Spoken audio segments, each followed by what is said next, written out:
आज हम महादेवी वर्मा का जीवन परिचय करेंगे। महादेवी वर्मा छायावाद की प्रमुख कवित्री है। छायावाद का अर्थ होता है जब कवि ने केवल कल्पना करके ही लिखा है। छायावाद के 4 स्तंभ कवि में से एक प्रमुख कवित्री महादेवी वर्मा है। पंत, प्रसाद, निराला और वर्मा ये 4 छायावाद के प्रमुख स्तंभ कवि हैं। छायावाद को इन्होंने ही शुरू किया था और फिर बाद में जब देखा कि जो हमारा साहित्य है वो जीवन के यथार्थवाद से बहुत ही दूर चला गया, तो फिर इन्होंने ही छायावाद को स्वयं ही समाप्त किया था। महादेवी वर्मा का जन्म 1907 में उत्तर प्रदेश के फर्रुखाबाद में हुआ। उनके पिता का नाम गोविंद प्रसाद वर्मा तथा माता का नाम हेमरानी था। इनकी आरंभिक शिक्षा इंदौर में हुई। बाद में महादेवी ने प्रयाग विश्वविद्यालय से एमए संस्कृत की परीक्षा उत्तीर्ण की और प्रयाग महिला विद्यापीठ में प्राचार्य के पद पर कार्य करने लगी। भारत सरकार ने इन्हें पद्म विभूषण की उपाधि से विभूषित किया। उत्तर प्रदेश हिंदी संस्थान में इनको भारत भारती सम्मान दिया। सन 1983 में महादेवी को अपने यामा काव्य रचना पर ज्ञानपीठ पुरस्कार मिला। यही नहीं, दिल्ली विश्वविद्यालय में इन्हें डीलिट की उपाधि प्रदान की। सन 1987 में इस महिला साहित्यकार का निधन हो गया। इनकी प्रमुख रचनाएं हैं। महादेवी वर्मा बहुमुखी प्रतिभा संपन्न साहित्यकार मानी जाती है।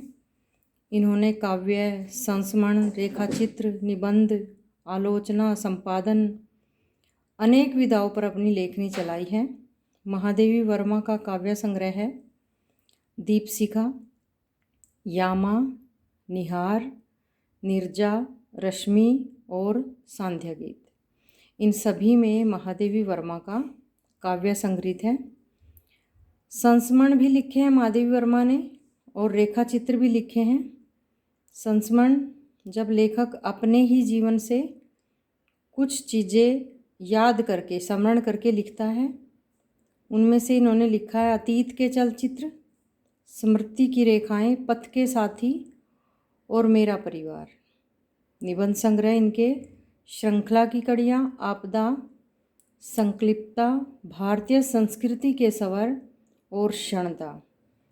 आलोचना, विभिन्न काव्य संग्रहों की भूमिकाएं, हिंदी का विवेचनात्मक गद्य और संपादन, चांद, आधुनिक कवि, काव्यमाला। साहित्यिक विशेषताएं महादेवी वर्मा की। महादेवी वर्मा ने अपनी गद्य रचनाओं में समकालीन समाज का यथार्थ वर्णन किया। जैसे कि हमने पहले पढ़ा है कि महादेवी वर्मा जो है छायावाद की स्तंभ कवि मानी जाती है। पंत, प्रसाद, निराला और वर्मा ये 4 प्रमुख कवि हुए हैं छायावाद के। पंत सुमित्रानंदन पंत, प्रसाद जयशंकर प्रसाद, निराला सूर्यकांत त्रिपाठी निराला और महादेवी वर्मा। इन्होंने चारों ने ही छायावाद पे खूब लिखा और फिर इन्होंने स्वयं ही छायावाद को ख़त्म किया, क्योंकि इनको लगा कि जो साहित्य है वो यथार्थवादी जीवन से दूर हो गया। जो चारों तरफ लोगों का दुख, दर्द, गरीबी, शोषण, उसको तो साहित्य में जगह ही नहीं, केवल कल्पना में चला गया। तो इसलिए फिर इन्होंने छायावाद को समाप्त करके फिर बिल्कुल ही यथार्थवाद पे लिखा। इसीलिए इनकी कविताओं में जहाँ निजी सुख दुख का वर्णन करती है, वहीं समाज में अभावग्रस्त तथा गरीब लोगों के शोषण पर प्रकाश डालती है। निम्न वर्ग से महादेवी को विशेष रुचि रही है। जो बिल्कुल निम्न वर्ग की समस्याएं थी, उनको महादेवी वर्मा ने बिल्कुल बारीकी से उजागर किया है। महादेवी मानव के अतिरिक्त अन्य प्राणियों से भी प्रेम करती थी। ऐसा ही नहीं है कि केवल मानवीय समस्याओं का ही उल्लेख किया है कवित्री ने, बल्कि जो भी पूरा का पूरा इनका मेरा परिवार जो है उसमें अन्य जीव जंतु, अन्य जो प्राणी थे इनके पास या कोई भी, उनका बिल्कुल ही उनके जीवनी बिल्कुल बारीकी से चित्रण किया है। इन्होंने अपने घर के अंदर कुत्ता, बिल्ली, गाय, गिलहरी, नेवला आदि पाल रखे थे। वस्तुत महादेवी की गद्य की मूल संवेदना करुणा और प्रेम है। इनको बहुत ही ज़्यादा लगाव था इन सब से, और जब इन्होंने इनकी जीवनी लिखी तो उसमें बिल्कुल करुणा और प्रेम है बिल्कुल। वे महात्मा बुद्ध की प्रेरणा तथा करुणा से अत्यधिक प्रभावित रही है।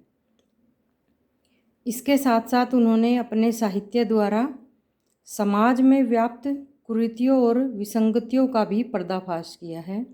महादेवी ने अपने साहित्य के अंदर जो समाज के अंदर अनेक कुरीतियाँ चली हुई थी उनका भी बड़ी बारीकी से उजागर किया है, वर्णन किया है। लेखिका ने अपनी रचनाओं में नारी शिक्षा पर विशेष बल दिया है, नारी शोषण, बाल विवाह का विरोध किया है। अब इनकी भाषा शैली जो है, महादेवी वर्मा एक श्रेष्ठ कवित्री होने के साथ साथ उच्च कोटि की गद्यकार भी है। इन्होंने गद्य और पद्य दोनों साहित्य में अपनी लेखनी चलाई है। उन्होंने प्राय तत्सम प्रधान साहित्य हिंदी भाषा का प्रयोग किया है। तत्सम वो शब्द होते हैं जो सीधे संस्कृत से हमारी हिंदी में बगैर रूप बदले, बगैर परिवर्तन हुए आते हैं। तो इनके जो साहित्य हिंदी भाषा का प्रयोग है उसमें जो शब्द देखने को मिलते हैं वो तत्सम शब्द ज़्यादा हैं। लेकिन उनकी भाषा में उर्दू साधारण बोलचाल के वाक्यों का भी वर्णन देखा जा सकता है।